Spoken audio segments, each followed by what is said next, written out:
Nice to see everyone here this evening. We've got a fascinating, eventful Sedra to explore together. Parshas Chukas. You can find it in the Art Scrolls Chumash on page 838. That's where it begins. And of course, it is chapter 19 of the book of Bamidbar, the book of Numbers. So I want to share with you first a comment of Baal haTurim about the what we call smichos haparshos, the juxtaposition. Some of the Mefarshim frequently like seek to understand or find deeper meaning in the sequence of the subjects that are found in the Torah itself. So you might have a certain paragraph, a certain subject, and then another subject in another paragraph, and sometimes the relationship between them is evident. Frequently, it's more apparently just what's the right word? I won't say random, but one seeks to understand what is the significance of the juxtaposition. So Baal HaTurim does that sometimes. In certain sedras of the Torah, he does it regularly, but what is a common feature is that the Torah reading from week to week. So that is to say, this week we read Parshas Chukas, and it begins, as we said, with the beginning of Perek Yud Tes, and he will often seek to understand why this sidra is featured in the sequence of the Torah immediately after the one that preceded it. Of course, as I said, sometimes it's chronological, and that is natural. But in this case, the subject before was a halachic topic in the like again, the shadow of the Korach uprising, where Korach challenged the authority of Moshe and challenged the validity of Moshe's selection of the Leviim for an important role, even though Korach himself was a Levi, but in particular the role of the Kohanim, the descendants of Aharon. In any case, in the wake of that, in the shadow of those events, the Torah sets out a number of features of the laws of the Kohanim and of the Leviim. So with that in mind, Baal HaTurim observes that the very last pasuk in the previous Sedra on page 836, "V'lo sisu alav chet b'harim chemes chelbo mimeno," you shall not cause sin when you raise up the best from it. Do not desecrate the sanctities, the sacred, like designated offerings of the children of Israel, and that you shall not die. So Baal HaTurim says that here we see something interesting. Do not be guilty, do not transgress the prohibition of desecrating the Kodesh. And then what follows immediately in our Sedra is Zos Chukas HaTorah. This is the statute of the Torah. So Baal HaTurim actually has several comments about the juxtaposition. The one I want to share with you, though, is where he says, V'lo sechalalu Zos Chukas HaTorah. There's a connection, he suggests, between the prohibition of desecration, which in its classic form is desecrating the name of God, Chilul Hashem, an expression that, of course, we are familiar with. It's the opposite, it's the mirror of Kiddush Hashem. And then it continues, this is the law of the Torah. Said about HaTurim, the Torah here is hinting that a person who represents the Torah, a person who studies the Torah, a person who is, let's say, a rabbi, or is identified and associated with Torah knowledge and Torah teachings and Torah observance, such an individual has an especially urgent responsibility to avoid Chilul Hashem, to avoid any form of desecration. So, of course, the previous passage was not aimed or not expressed with regard to the scholars of the Torah per se. It was more technical in terms of the Leviim and their responsibilities, but nevertheless, the Baal HaTurim at the level of remez, of the hint, Baal HaTurim suggests that the juxtaposition of Zos Chukas HaTorah suggests that, and what he's alluding to, what he's alluding to is the Gemara in Yuma on Daf Pei Vav on page 86a, where there's a very important passage in the Talmud where the Gemara, the context of it is about Yom Kippur and the capacity of Yom Kippur, the means that Yom Kippur brings with it to achieve atonement. And then the Mishnah mentions certain behaviors which are so severe that the process of teshuva is very difficult to achieve. And one of them is chilul Hashem. And in fact, it even says that a person cannot fully atone for chilul Hashem, only like tshuva and suffering might commute the sentence, might suspend the punishment for Chilul Hashem, but only death ultimately is the kapara, is the atonement for it. It's a very severe description. So the Gemara asks, what is an example of Chilul Hashem? So some of the examples, perhaps the classic examples, are quite well known. If a person publicly transgresses a prohibition of the Torah, which is well known, and he does so in the presence of onlookers, there are other cases which are maybe more subtle, but also quite well known. If a person acts in such a way as to bring discredit to the Torah, discredit to the Jewish people, and ultimately discredit to Hashem, so that's Chilul Hashem. That's a desecration of the name. But then the Gemara goes on to give some examples which are more subtle. And the Gemara says that certain sages gave examples in their own understanding, in their own insight or their own suggestion of scenarios that would be Chilul Hashem about their own behavior potentially. Hopefully, they never were guilty of those behaviors. But my point is that the Gemara says about certain Chachamim, if I were to do this and this, even though for another person such behavior is unobjectionable, but if I were to do it, it could be a Chilul Hashem. The Gemara says that if I stand in line for the butcher, or I don't stand in line, but I am served and I'm given whatever meat I'm purchasing, and I don't pay for it right away. I buy on credit. Now, maybe the Makolet, as it used to be in Israel in the old days, has a system where people pay maybe every week or every month even, and the proprietor keeps a record. In those days, it used to just be in a ledger, and he would write it down. Then he would remind the customer from time to time, this is your deficit, please pay. But says the Talmud, if I were to do it, one of the Chachamim says that would be a Chilul Hashem. If I don't pay on the spot, even though others may buy on credit, but if people might suspect me of taking without paying, people might suspect me of seeking to uh, like exploit my position as the rabbi of the town to get a freebie or something like that. V'lo yehivna damim la'alter. I've got to pay on the spot. Other people can buy on credit. I've got to pay on the spot. I would like to suggest that there may be a further remedy here. So again, this is all part of what the Baal HaTurim is alluding to when he says that lo sechalalu, do not desecrate, is especially urgent, or the standards, the expectations are especially lofty in the case of someone who represents the Torah. Chukat Torah, if a person represents, is associated with the Torah, then he has a special burden of leadership, as we said in the title that we called this today. We'll see a further example of that shortly as well. The Chovos HaLevavos says something a little bit similar. I mentioned that maybe people will suspect the rabbi of taking without paying, but more likely they may suspect him of, like I said a moment ago, like exploiting his position and the prestige that goes with his role to get a like a freebie, or to somehow make the proprietor feel as if it's wrong for him to charge the rabbi. He should give it to him as a gift. That itself is Chil Hashem, because it appears as if the Talmud Chacham is like harnessing or exploiting his position. The Chovos HaLevavos says that describes it as if it like as a parable or maybe an incident that actually happened. He said that a certain chassid once went to the marketplace, and he wanted to buy something. Perhaps it was back in the day when they didn't have prices marked on every product, maybe on no products, and it was all a matter of bartering or maybe bargaining and offering asking how much do you charge for this, and maybe making another offer, a counter offer, and then maybe agreeing somewhere in the middle or maybe not agreeing.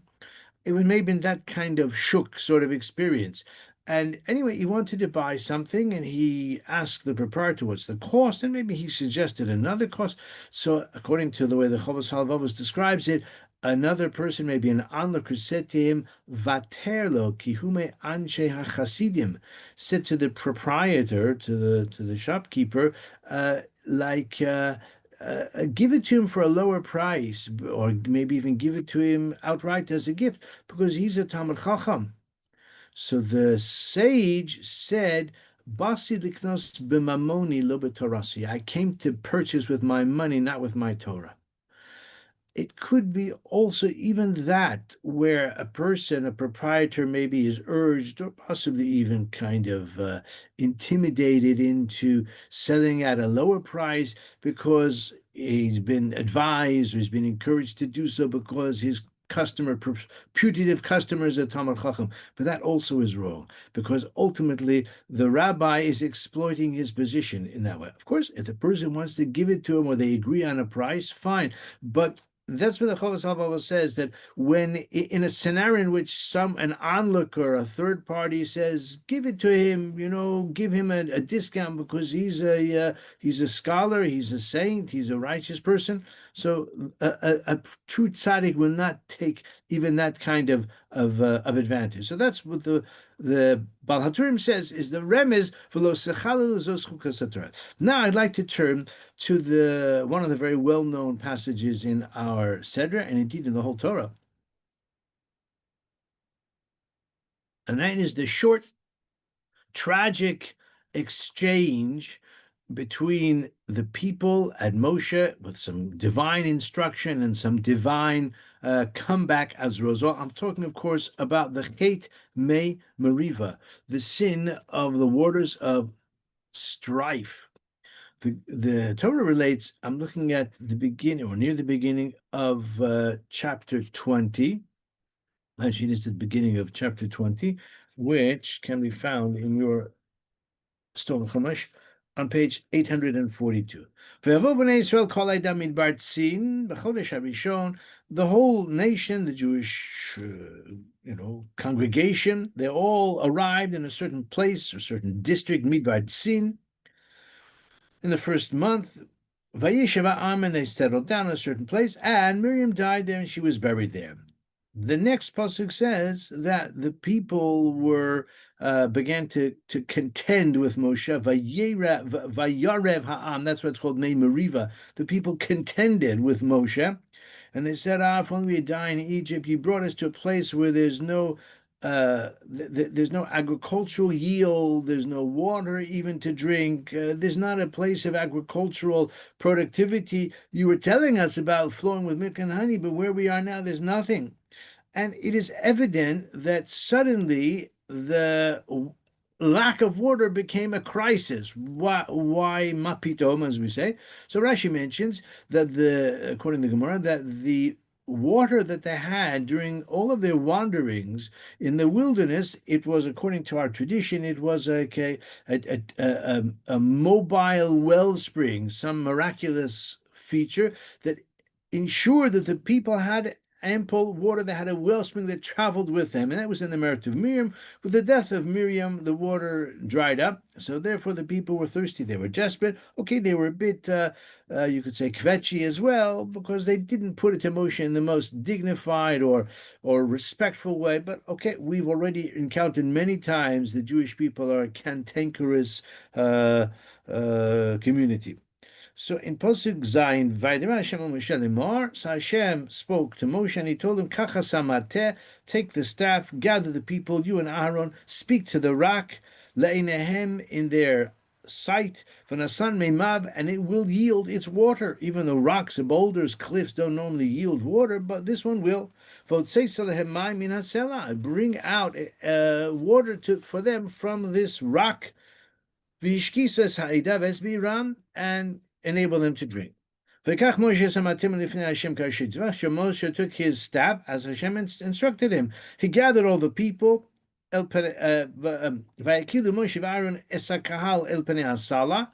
Moshe and Aaron gathered all the people opposite the rock, this cliff or boulder. Vayim alehem Shimon HaHamorim, listen up, you rebels. Hamin hasela hazeh notzi lechem mayim. Shall we bring forth water for you from this rock? Now, as I said, a very famous incident, a very tragic incident, because, again, as we know, as a result, as a direct result of this, the next pasuk says in pasuk Yud Beis, "V'amar Hashem Moshe v'Aaron Yan lo ha'emantem bi lahaktisheni."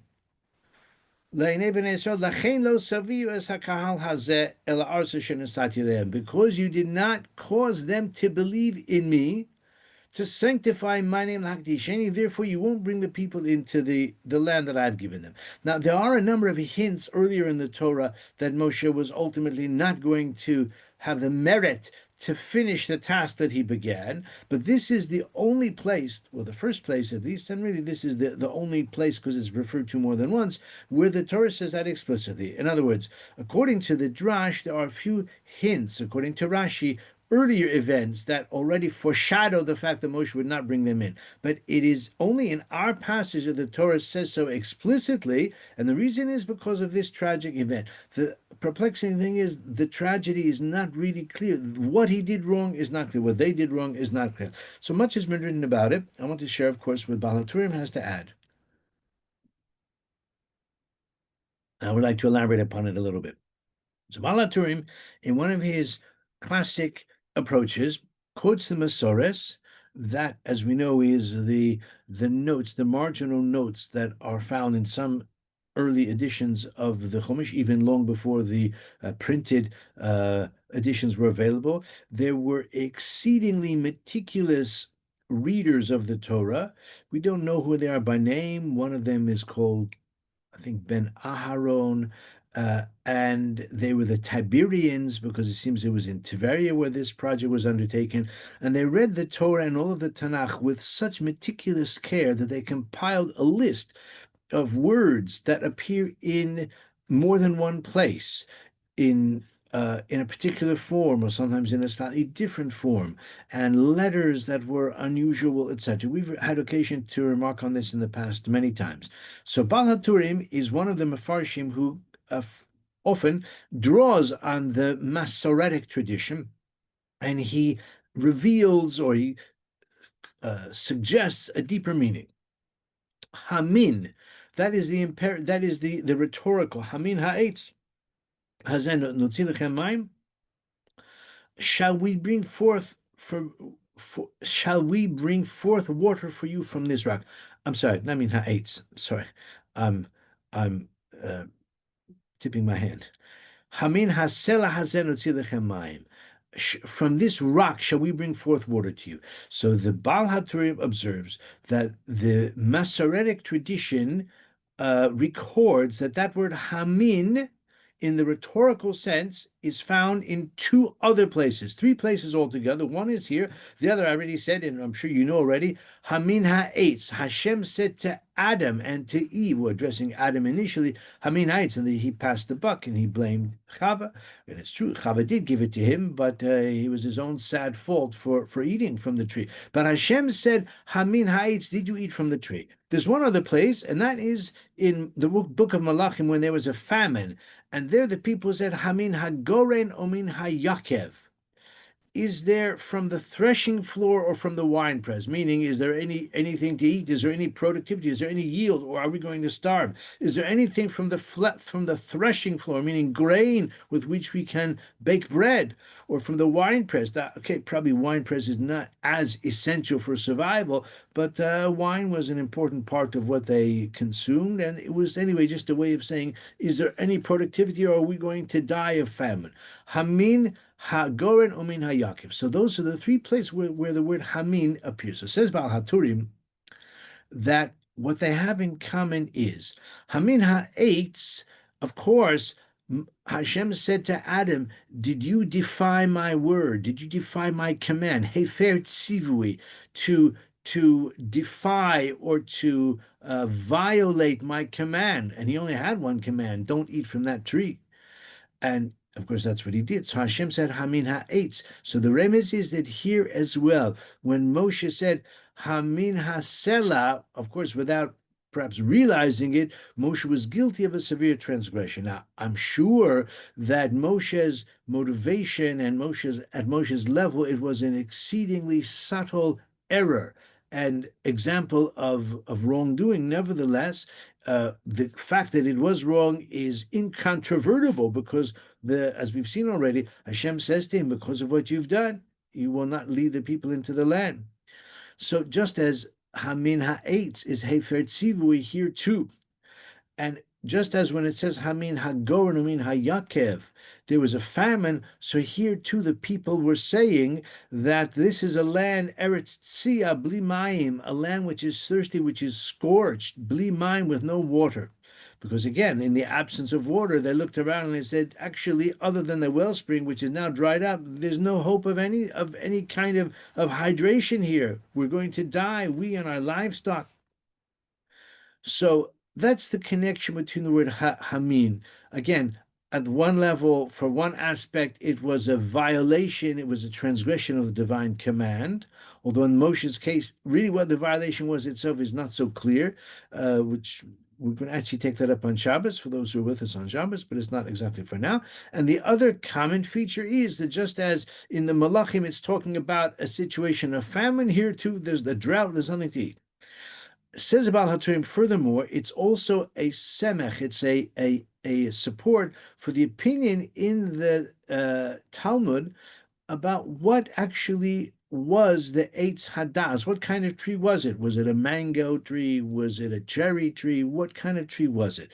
So mangoes and cherries probably were not that common in ancient Israel, or I don't know, probably in Gan Eden they must have had them, but okay, they were not so familiar to Chazal. So we have a few suggestions.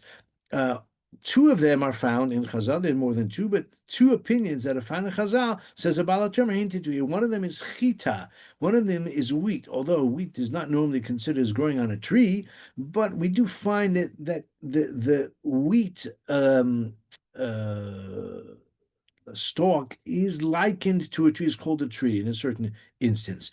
So that is Hamin Ha'etz. So that is a remiss to the pasuk in Malachim, and it says Hamin HaGoren Umin HaYakev. Goren is the threshing floor, so that is wheat. Umin HaYakev, Yakev is the winepress, that's the Geffen. So it says the Baal HaTurim, you also have in this usage, in the fact the word Hamin appears only in those two other places. So for the Eitz Hadas, it's a remez to the assertion that in Chazal that the tree of knowledge may have been a wheat stalks, or it may have been the grapevine.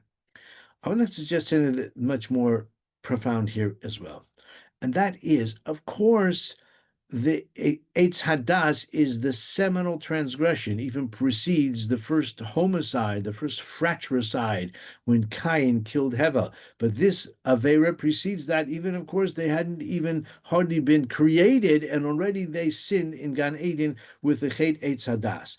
I think we will all agree, if we read the Torah as we're so familiar with it, it was history altering. In fact, the world as we know it and the human condition as we know it is a consequence of the Chet Eitz Hadas.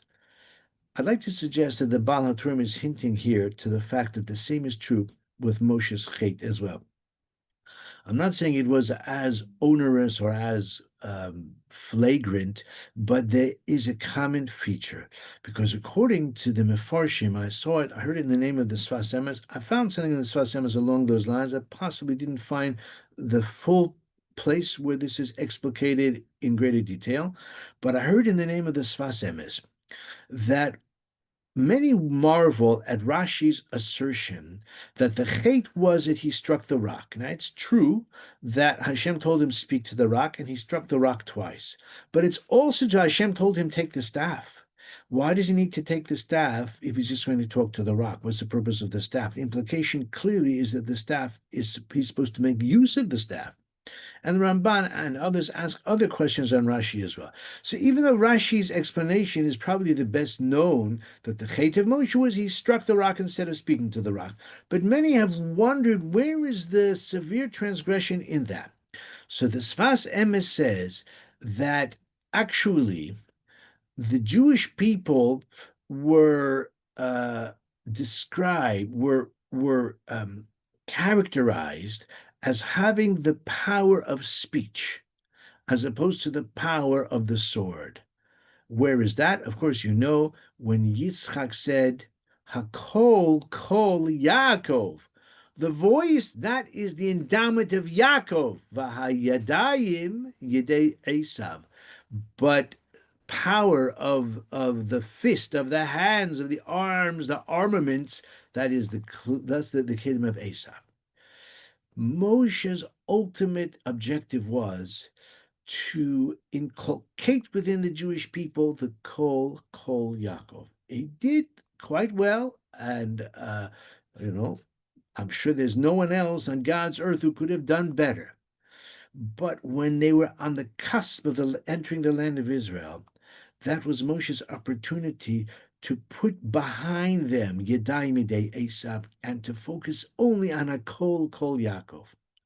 That's why Hashem said, take the staff for whatever the reason, and I'm sure there was a good reason to take the staff, but speak to the rock. Don't make the error of using Yedei Esav, use the Kol Yaakov. That was Moshe's error, that was his downfall.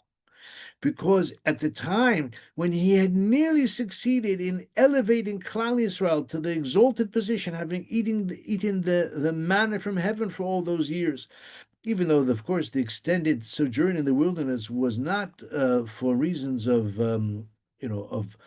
preference, but nevertheless, an entire generation was raised on eating the manna from heaven. The Jewish people were elevated to an exalted level. That was Moshe's chance to utilize and to harness the power of the Kol Yaakov. But unfortunately, he used Yadai Midei Esav. And that's why I say that just as the Chet Eitz Hadas was history altering, this was history altering as well, because if Moshe had not fallen short, the Jewish people, with Moshe at the helm, would have brought them into the land of Israel, and the Messianic era would have dawned, and the restoration of the world according to its original vision of Gan Eden would have been realized as well. So I think that's what I would like to suggest is a deeper connection between Hamin HaSela and Hamin HaEitz. We don't really have much time left. Maybe I'll take 1 minute and I'll tell you a beautiful thought that Baal HaTurim mentions. It says Lachain in Pasuk Yud Beis. I say beautiful. It is a beautiful thought, but it's a bit scary as well. The Pasuk says in verse 12, Lachain, therefore, says about HaTurim. The word Lachain is not an uncommon word. The contrary, I don't know how many times it appears. I'm sure a lot of times. The Baal HaTurim doesn't say this is a word that appears X number of times and this is a connection among them. But he says something else, which he says elsewhere as well, and that is the word Lachain has gematria 100, 10 times 10. Yeah, Lachain, Lamed, Chaf Nun is gematria 100. Says the Baal HaTurim, it's the same gematria as Mida b'Mida, measure for measure. Lachain emor, therefore, I'm sorry, Lachain, therefore, lo savias hakala zeh, you won't bring this people in. Yan lo emanti, because you did not foster faith in the Jew on the part of the Jewish people in me, lahakdishem, to sanctify me, therefore you won't bring them in. So, to be honest, I wondered, what's the significance of that midah b'midah? Where do we see the midah connected with the measure for measure? Because Moshe fell short in this particular task in ways which we've speculated about, much more is written about it. So therefore you won't bring them in. Why not? What's the connection? Why is that midah connected midah? And the Baal HaTurim draws attention to it with the remez. So there's a book called Derech Sicha, which I bought years ago. It is written by a particular author in Bnei Brak, who must have taken the opportunity to speak to Rabbi Chaim Kanievsky, the great Rabbi Chaim Kanievsky, on many occasions, and he asked him different kinds of questions, interesting questions on the Parasha. And the great rabbi answered like off the cuff. He may have asked him during the 2 minutes that the rabbi used to walk from his home to Letterman Shul, which is very nearby. Probably took him only a few minutes. And if I look at the introduction, there may be more about it. But the questions are good questions in many cases, and the answers are very terse as the derech of the rabbi. So he asked him this question. Rav Chaim Kanievsky said The reason for the Mida Keneged Mida is to be a Jewish leader is to accomplish Kiddush Hashem. That is the burden of leadership. One can encapsulate the mission of a Jewish leader as Kiddush Hashem. Now, I would never say that Moshe failed to do Kiddush Hashem for the most part, but on this occasion, I'm not speculating, the Torah says explicitly, L'hakti sheni, this was your shortcoming. On this occasion, you fell short on that. Therefore, it's Mida Keneged Mida, since you demonstrated a subtle shortcoming in the quest, in the mission of Kiddush Hashem, so therefore you're not the one to bring the Jewish people into the land of Israel. Who is better? Okay, I guess Yehoshua was better for reasons which are manifold. But that's what Chaim Kanievsky says about Mida Keneged Mida, Lagdi Shene. To be a Jewish leader is to accomplish Kiddush Hashem. That's a lesson true for all of us as well, no doubt. But it's, as I say, a particularly urgent and maybe demanding burden for anyone who is in a position of leadership within the Jewish people. Thank you very much. I wish you wonderful Shabbos and Laila Tov.